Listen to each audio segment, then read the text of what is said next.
Hey, what's going on, everybody? David Noe with Speakeasy HR, presented by Payroll Partners. It is Martin Luther King Day. A lot of people have the day off. So if you are watching this live, welcome. And it is episode 21. So if this was like a normal human, we'd be legally to drink this bourbon behind me, right? So, um, Steve Browne is my guest today. He is an HR rock star, local guy to where I live, and just have really enjoyed getting to know Steve over the years. So, Steve, welcome to Speakeasy HR, my friend.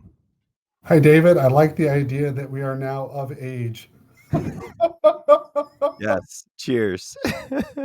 Yeah, so we're gonna have a lot of fun today. We've got the chat is open. We are live on LinkedIn and YouTube. So if you are watching live, welcome. If you have never watched this show before, this is with passionate professionals to speak on easy, fun topics, not so easy topics, and you just never know what we'll talk about sometimes. So today, this topic that Steve is bringing is going to be really fun and interactive. So please chime in, ask questions. I've got a new blog out today, week 3 of this year-long blog on the website speakeasyhr.com. So this week is all about focus. There's challenges and it's a quick, fun read. So go out there, check it out. You can subscribe and get a new, fresh word of the week blog every Monday if you are wanting to follow along. So want to bring that up. That's been a new add-on to the website. So, Steve, how's your year going so far? Oh my, it's flying. I heard somebody yesterday already talk about like spring and summer, and I was like, man, can we just get through a few weeks of winter? Uh, Well, if it's full, but I like it that way. yeah, well, if you have kids in school right now, as I do, I have kids in 3 different schools, and the last few weeks have been fun because they were off school for holiday break and Christmas and the holiday season, and then they had like a week off of school, and then it felt like it went on and on and on, and it was like, okay, time to go back, get in the routine. It's hard on parents. So again, if you are watching live, please chime in, ask questions. We're going to have the world famous envelope icebreaker game coming up. But before we get to that, I'm going to bring up a couple of messages from our Did you know that sponsor. So one let me out of pull three this up employers real make quick here. payroll errors each year? And that 37% of those mistakes are from manual data entry? This means billions of dollars are lost each year. At Payroll Partners, we eliminate those costly mistakes with award-winning HCM technology that's easy to use. Backed by a team of experts, we make payroll seamless and stress-free. We put people behind your payroll. All right. So if you are in the market of shopping around payroll companies, please check us out, Payroll Partners. We are people behind the payroll systems and can really help companies from 2 to 2,000 employees. So if you are in the process of evaluating your systems, please look us up, check us out, payrollpartners.net. So, Steve, I don't know if you've seen the world famous envelope icebreaker game, but it is your turn to play. And I have 15 questions in these envelopes. So while this is playing, think of a number 1 through 15, okay?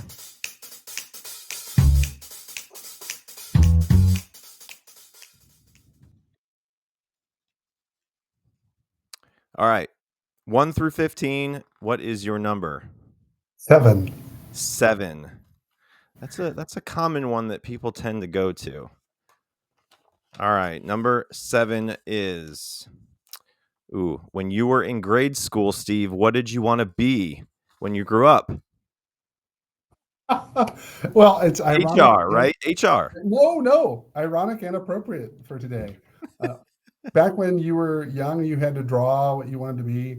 I grew up in a small town.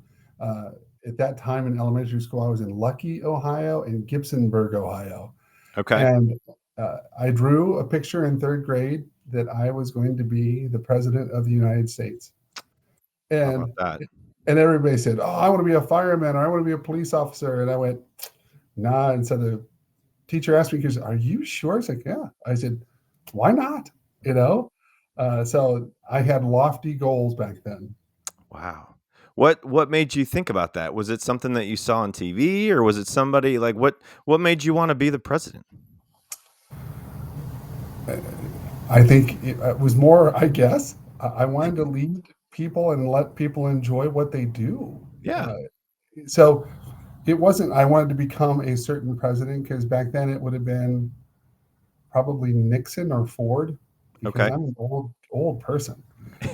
But it wasn't, I was inspired by them. I just thought the office was something that had credibility and value Yeah. and impact, could make impact. And so I thought, why not? Yeah. No, I love that. I love that. All right, I'll give you one more chance. One more number. Oh, let's go 9. 9. I heard a niner. All right. Number 9. Okay, what's your favorite restaurant, cocktail, or movie? Oh, favorite movie by far, Monty Python and the Holy Grail. Not even close.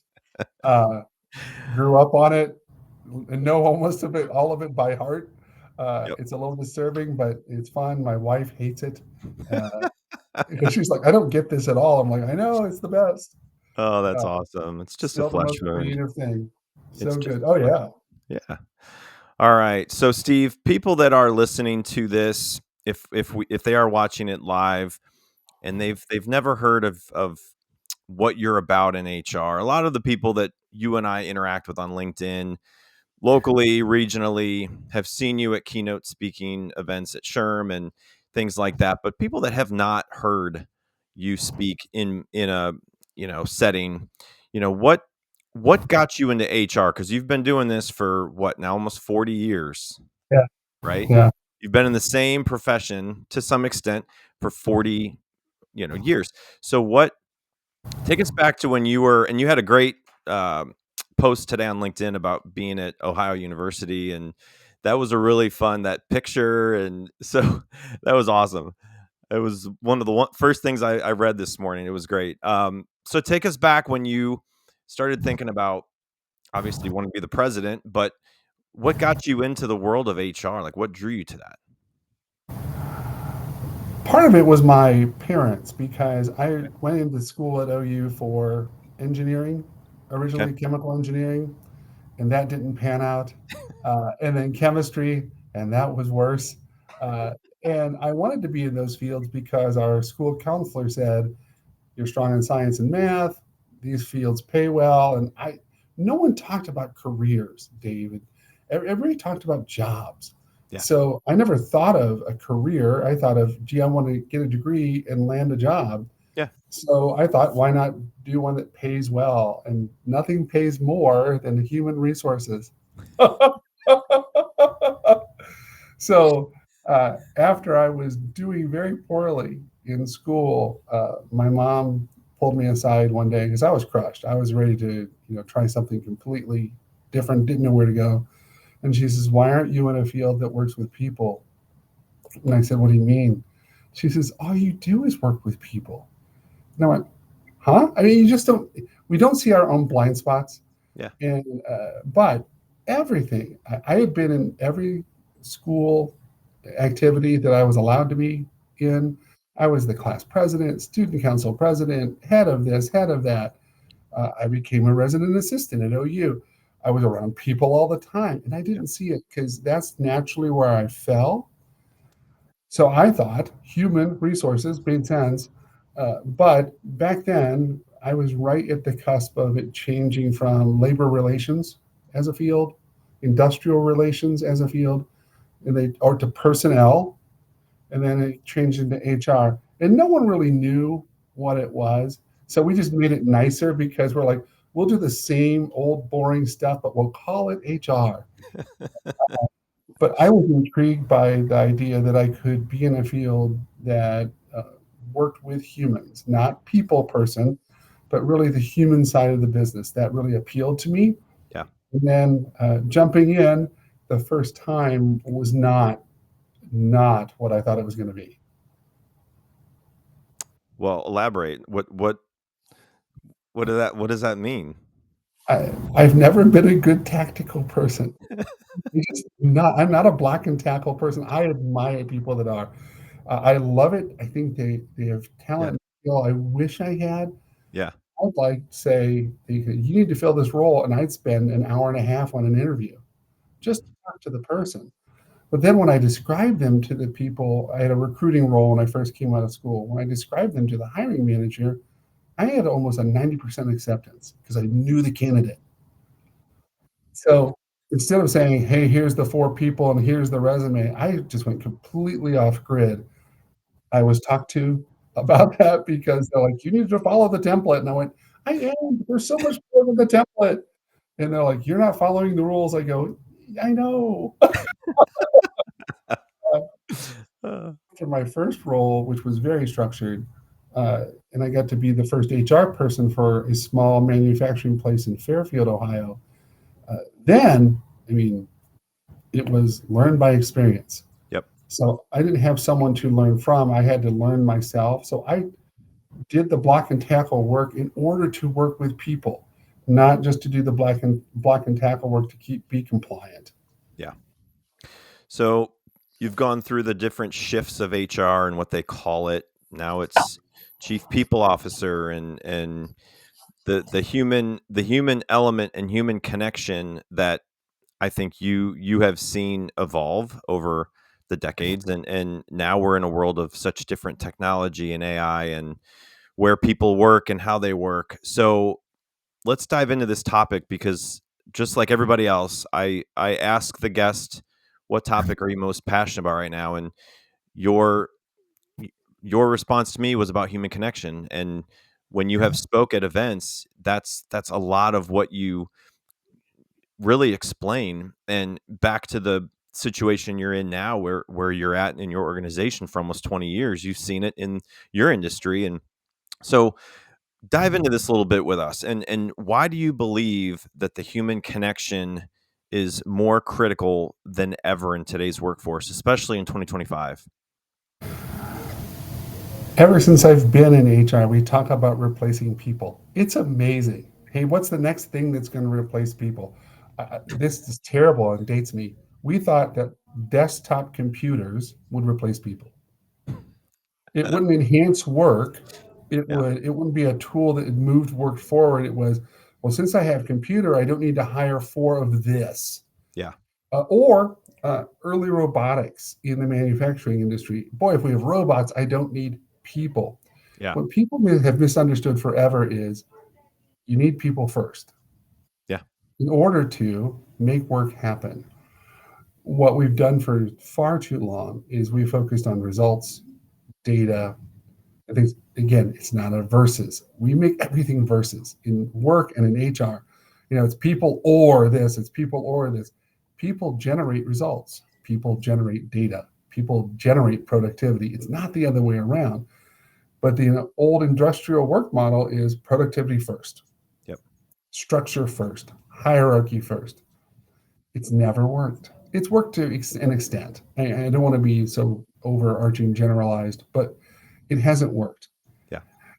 Relationships have always been present because when you talk to people, the first thing they talk about is another person. They don't talk about their work. They talk about, oh, I work with Beth and she. Oh, I work with Michael and he. So it's people first. We've tended to make HR people in trouble. I mean, honestly, that should be the Wow. subtitle. HR people in trouble. Uh, it we've fallen trap in the trap of it as HR professionals, and we've allowed organizations to put that us in that box. When you come from a negative lens, expecting positive results, you're never going to find positive results. If you come from a constructive positive lens, which where people should be, different results occur. So I think it's not only the key to business, it's essential. If we don't become people first in practice, in attitude and approach, we won't be relevant. And we're seeing it happen. Yeah. Great brands here in town, great brands who got caught up with a bunch of stuff, and we're not going to talk poorly about anybody, but because they were results in data and numbers first, they're gone. Yeah. Because that's when you use that metric, I can say, oh, you're not performing at X, therefore, giant cuts are made. Uh, Layers of organizations are eliminated, and yet they have the same struggles. Instead of saying, how can we design ourselves to be really strong organizationally through our people in order to get the results we want to see? Yeah. So give us some tips, because I've been in that situation where if anybody saw me, they thought they were getting in trouble. They were getting fired. They were doing something wrong, and they say, "Oh, HR's coming. We need to act better. We need to stop talking about real life things. We got to be working." So what tips can you give somebody that's maybe in that kind of situation right now? I think you have to have a lot of courage, Yeah. and this is hard for us. We want to be so nice, and we should Yeah. be. I mean, I want you to be horrible, uh, but uh, being nice, you can do it. I mean, um, I think the big thing is to be human first. We don't do it. We come across as the authority or the arm or the principal or all the negative stereotypes that come up with us instead of saying, David, hi. And they're like, oh, oh, I mean, I have fun. It's like, oh, you're scared? Come on, here we go. I'll scare you. And then you don't, but meet people where they are and say Yes. hi. Give people that context. Hey, I know that in the past, the only time you've seen HR is this. I want to change that.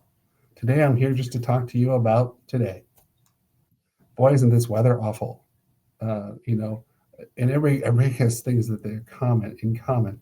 Uh, Gee, isn't work frustrating? Do you have the tools you need and stuff like that? Or if it's a behavior issue, if it is that negative thing, you go, "Hi, this is going to be a tough conversation." Yeah. We don't do that. We jump straight to the rational part. I heard you have an attendance problem. Bang, bang, bang. Instead of saying, hey, because when you don't work, other people have to pick up what you do. I'd like that to change. Yeah. You want to add value. I want you to add value. But you know what? To add value, you got to be here. Yeah. So it's just reframing conversations instead of just coming across so hardcore. Yeah. We have Steve Browne on Speakeasy HR. Chat is open. If you have any questions for Steve, I'm checking the chat. And obviously, I see we do have people watching live. So don't be shy. Ask a question. If there is something on your mind, it's probably on the minds of somebody else watching. So, Steve, do you have a specific story that stands out to you where the human connection helped really transform a workplace, uh, culture, major HR challenge that comes to mind? Oh, absolutely. When I first came here, our department had the nickname the Black Hole. And that was just horrifying. And I was like, why is it called the Black Hole? And they go, well, it's where everything goes to die. And I was like, oh my gosh. Um, it's not atypical. The best advice I could give any HR professional is this: don't talk about your own description as an organization. Listen to what others say. So I've worked with friends that work in hospital situations, and they'll describe HR, and I'm like, oh, wow. And that will never show up on a survey. It won't be engagement or anything like that. But it's they describe what they're supposed to say. So when I first started here, my boss told me not to make any changes or suggestions for the first 3 months. Just listen. And I went, okay, what is that? That's okay. I'm allowed to do that. He says, yeah. So I would go out to pizzerias and I'd hear the shh, it's HR. And you know me, I mess with people. I'm like, oh no, what am I supposed to do? Do I have like scary theme music that travels with me? And I found out amazing things about the great people that work for us. So, young people who are 16 years old, who it's their first job. Yeah. And you ask them, so, hey, how's it going so far? Oh, I'm kind of scared and I'm not really sure what to do. And you go, oh, cool. Let's get you connected. And then I'd go to the manager because the manager's like, why are you talking to my people? I'm like, why aren't you talking to your people? I want to talk to them because they're team members and I'm in charge of team members. So let's talk to them. And then I tried to educate my managers, not shame them. I tried to encourage them and listen to them, not tell them what to do. And it was more being that resource we say we are instead of saying, here's the system to follow. It's here's how to be more human yourself, but you can't tell people to be human unless you are. You just can't do it. Yeah. So I would laugh, I still do. Uh, I'd come in and just want to get to know people. I had no other agenda, but I was given 3 months to just listen. Yeah. And what it did was allow me to understand where we were as a culture before making any brass, big suggested changes. I thought it was brilliant because that's different than onboarding. Onboarding is, hi, I'm going to do this, and for 3 months, this is what I need from you. Hmm. Tim Collins is blowing up here. Do you see him? Oh yeah. So Yeah. he said, "Ask my question." I don't know where his question even is. I So didn't see the question. if you can rephrase your question, Tim, I will pull it up for Steve. I think he knows you, Steve. Oh yeah, Tim and I work together. I know. I've talked to him. So yeah, please, if you can just put the question in there, Tim, I'll pull it up for you. So now we've got this hybrid work from home still is a thing, Steve. So if someone's watching this or listening that may not have the chance to work face to face with somebody, because that's really what you're telling people is to get out from the desk get out from behind your desk and really go talk to the people, get to know the people and have that human connection. But when you don't have that chance, what steps can those folks take in an HR position that really don't work face to face with some of their team members? I think instead of measuring engagement, we should be engaging. There's a Yeah. big difference. I know a ton of my peers who are incredibly technically astute. There's just no doubt about it. I go to them for resources. I ask them questions. Would I call them engaging? Possibly. I have other people who are incredibly engaging and don't know HR. Yeah. I think you need to do both, but you have to be accessible and approachable. So it's not technology that gets in the way, it's how we choose to engage each other. So we're on video right now. We're not in the same room. Right. And you can choose to be engaging instead of just hit the brass tacks. You have time to ask how things are going. You have time to listen and hear where it is. You have times to go off book and go, hey, I know we were going to talk about the inventory management control system today. However, I hear you're not in a good place. Let's get you in a good place. Yeah. And then connect people that are responsible for others as people leaders and their staff. Instead of keep focusing on this boss subordinate relationship, I'm connected to these people. Yeah. I think you can be engaging around the world. I think you can be engaging through email. I think you can be engaging through texts. It just depends. Do you choose to be engaging or choose to be black and white? Yeah. Makes total sense. So something about Browne nosing at P&G. I saw that come up. Tim's talking about Jay Hunt, by the way. It wasn't Bunt. And he was my client in the paper division. And he gave me a baptism by fire. He was one of the hardest people to find people for, but he's a great example of HR. Jay liked to wrestle when he talked. So when you talk to him, it was immediately confrontational. And everybody's Okay. like, "Oh, well, we're going to give him to the new guy because the new guy gets the." It's like that's crazy. So what I learned was, "Hey Jay, you want to wrestle? Let's wrestle. Come on." You said 5 candidates. I only see 4. I'm like, well, there weren't 5 good ones, and we just go at it. After a while, when I learned how he talked and I could talk with him the same, we actually had a really good relationship. Yeah. It didn't make him do different behavior inside his client organization, but I enjoyed him quite a bit. Oh, uh, Jay, Tim, get off it, dude. he's fired up today. He is fired up. So I think what you have seen with HR and how it's evolved, and obviously implementing the tiny hands and the fun, Yes. the fun things in meetings, right? So I'm talking to more of the managers in the world right now and people that aren't maybe in an HR position that want to have more human connection with their team. So HR can help connect the departments between an organization because they're the only team that really connects and works with every organization's department. So if you are in an HR position, you can do that. But if you are in a manager position and you really do not feel connected to your team or you have new people on your team, what can we as HR professionals do to help those relationships within a manager kind of team environment? Like how can HR help that? Support those that lead others. And we tend not to. We tend to say, hey, you're in charge of these 7 people. What does that mean?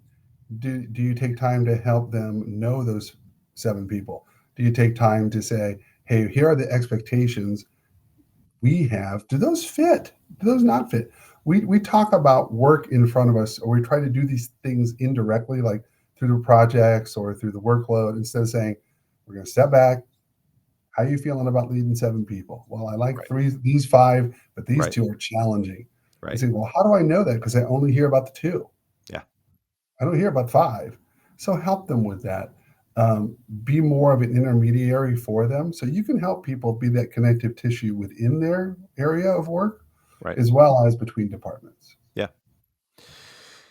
So obviously HR professionals, specifically people that have followed the profession for a while, it's moving forward with how we are trying to be connected and inclusive. And I know there have been a lot of changes, and there are people that really don't feel that that is a good direction that people in HR are going, trying to keep the DEI part of it in there. I know people are chiming in on the comment section about it, and that's okay. Like I think people that have been in HR have seen how that has been such a big focus, and now it's becoming not as much of a focus. So I don't know if you have any comments about that, Steve. I think it's really for some people going to still be a focus within their organization, primarily bigger organizations that have a whole DEI team. Yeah.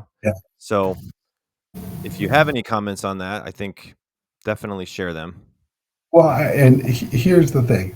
I'm not going to comment why SHRM did what they did. Yeah. That's their choice. Yeah. Here's what people need to understand about SHRM. And I've been a SHRM person all my life and Yeah. probably will be Yeah. because of the people, Yeah. not because of the structure.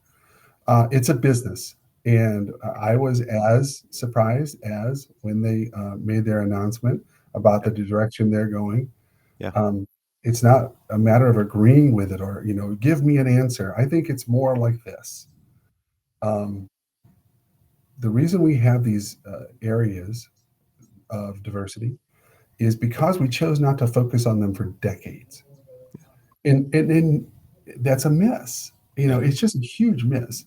So all of the factors that come under DEI, B, and I don't want to be trite, all of the letters that are in there are important because they're the factors of humanity. Right. And humanity is what we're focused on in the company. We don't have to compartmentalize it, or you can. We're trying to make everything prescriptive Right. instead of framed. I think in framing things, you can be more inclusive, you can be more diverse, you can make sure equity occurs, that Yeah. belonging happens. But if it's strict, then you're forcing people into the boxes you say you don't want. Yeah. It doesn't make sense to me.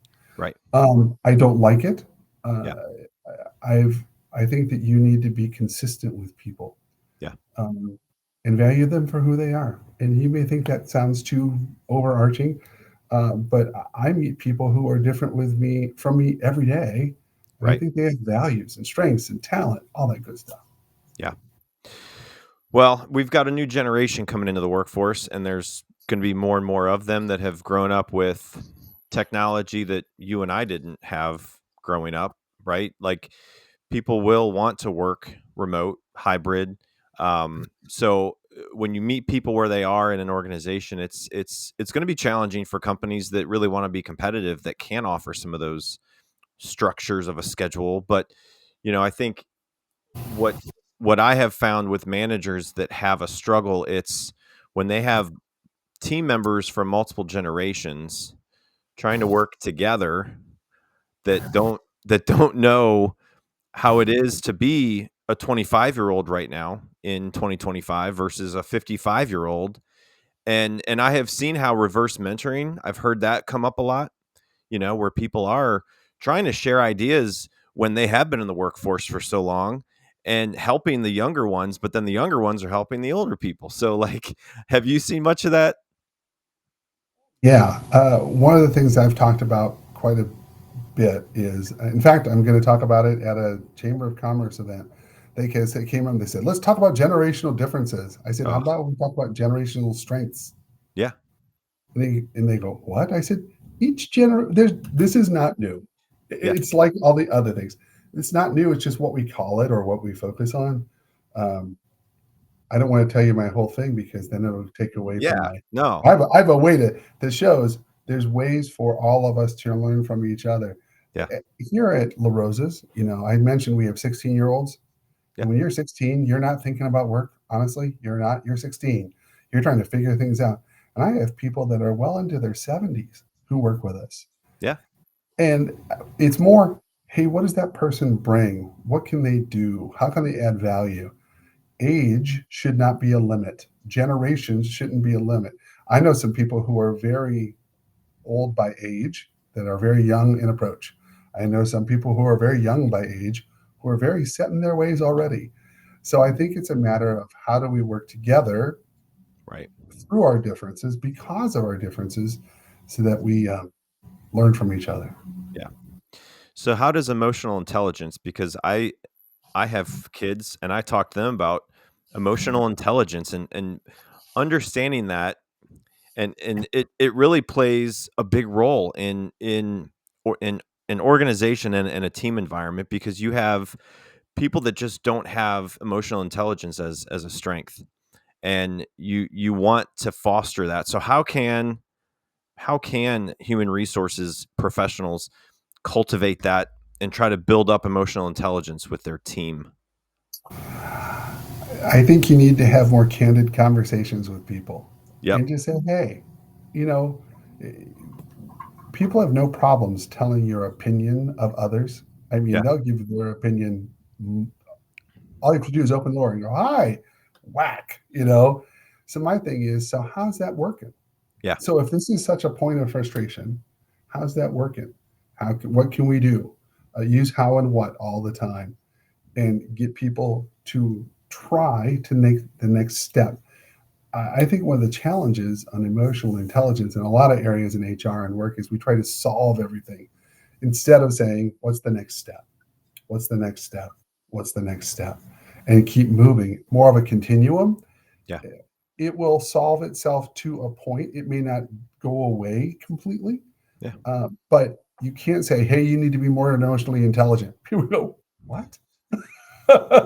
uh, but hey, I'd like to talk to you, David, about your approach. The way we're taking a look at it is this: we're focusing more on development Hmm. versus measurement. I Yeah. want to develop you Yeah. and work with you in order for you to develop into the better performer you could be for our company, so that you make us better. Right. Measurement is after the fact. Development is current, present, and moving forward, and it's agile. Measurement is a little more static, and I Yeah. just don't think it works as well. Yeah. So development, I have found that it can be challenging to develop people that were once not a manager, that want to become a manager, and you promote them. And now managing their peers. So that that to me is great. If organizations are promoting their people and they want to develop them and put money and effort into developing their staff, that's great because they know the organization, but sometimes when people are great at their job, they're not going to be great managers. So what what advice would you give somebody that really is trying to do more of that in 2025 and beyond? How can people promote people better in their organization to a leadership role? I think looking at leadership a little differently, there are people that lead areas of work who are not good leading other people, Yes. but they're great at leading areas of work. You can have both. Those that are good at shepherding and leading and paying attention to and spend time with people, those are the people that should fall into that bucket. However, don't exclude others who can't or don't do it well. The ones who don't do it well, who are more specialized, we have roles where people lead large areas of business Yeah. and they're tied to a few key people, but they're not in charge of or responsible for other people. They thrive. You have some people who are great people leaders, but they may have a smaller scope of Yeah. business.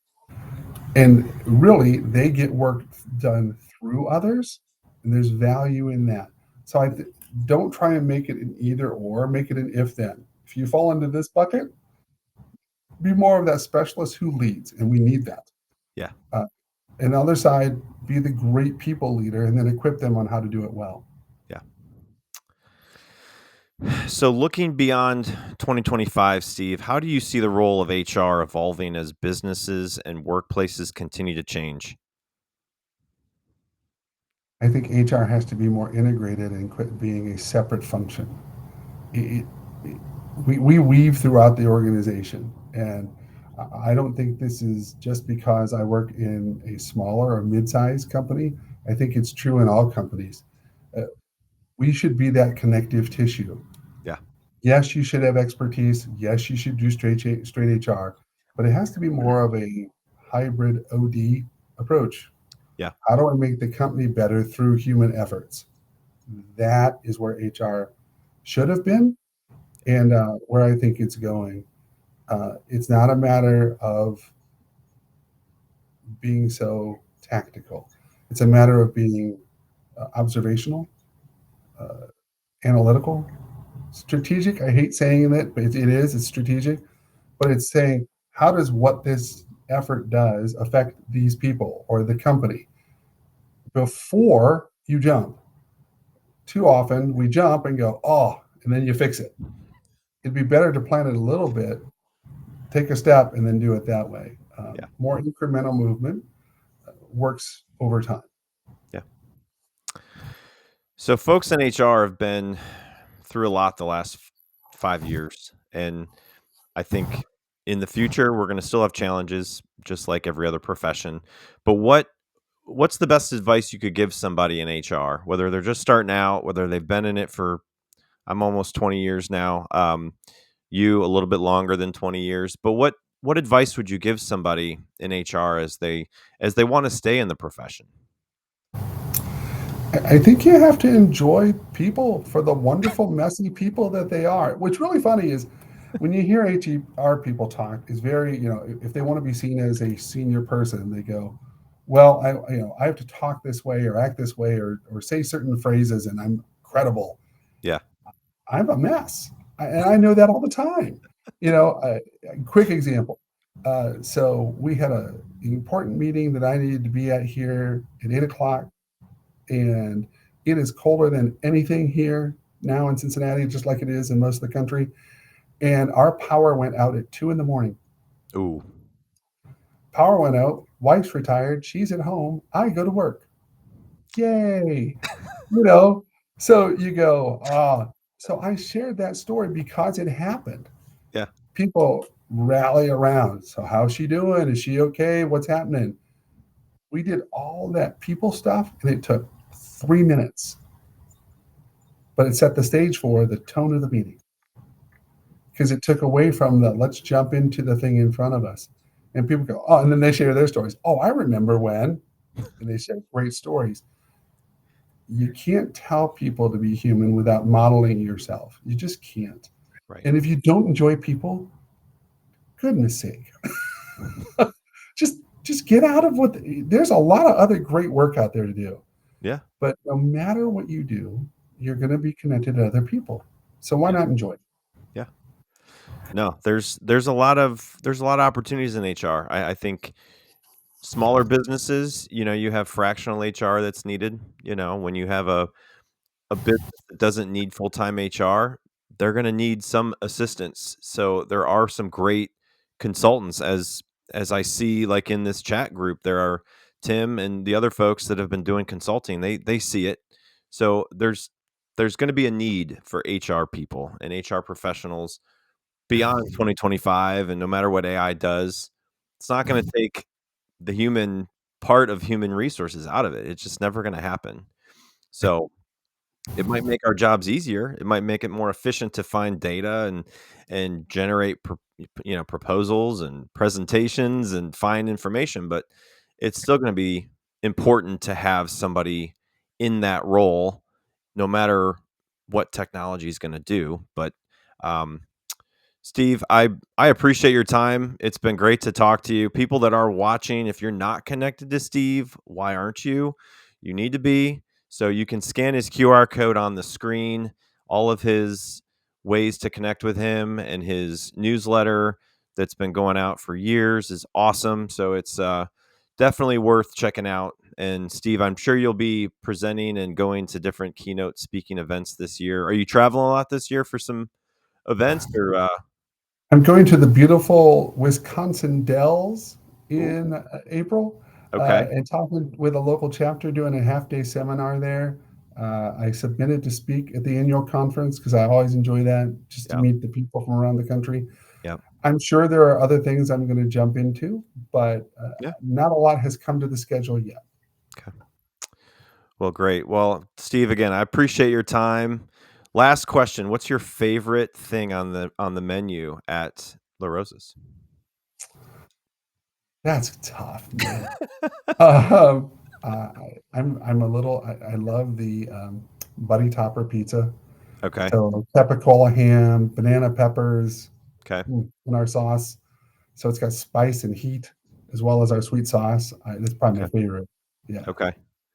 Yeah, my at our Christmas party for the company, we had a white elephant game, and our boss bought these amazing gifts. We didn't bring them, and one of them was a pizza maker that I ended up stealing from somebody, and I kept. So over the last 3 weeks of snow and holidays, we've used that thing, and definitely have some pizza sauce from LaRosa's here. So kids have loved it. They make their own pizzas. It's great.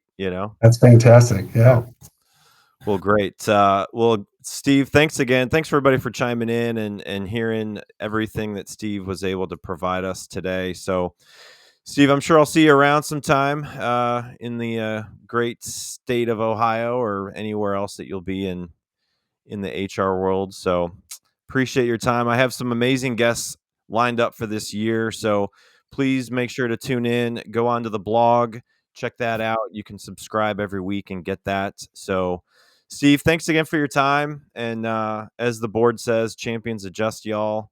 That is what I live by. If I ever get a tattoo, it's probably going to be it. So, Thanks, David. all right. Take care, my friend. We'll talk to everybody soon. See ya.